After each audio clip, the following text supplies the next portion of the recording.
কি বলবো তোমার বাড়ি কোনো আমার একটু কামাল রাস্তাটা চিন্তা চিন্তা একটু লয়ে যাও না আমার চাচা আপনি আমার চিনেন না আমি তো এইবারে রহিমের ফোলা তো আপনার কি অবস্থা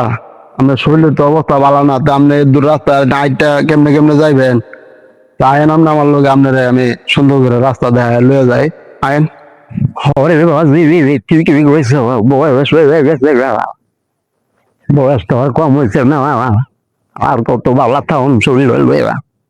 এরপর আল্লাহ যা রাখছে আলহামদুলিল্লাহ ভালোই রাখছে বাজি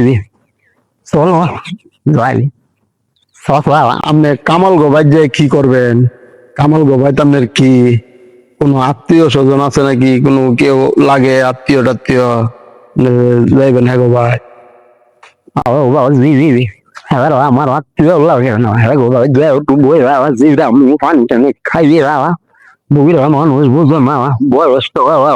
115 বছর আর কত ভালো থাকুন হ্যাঁ গোবাই জিরে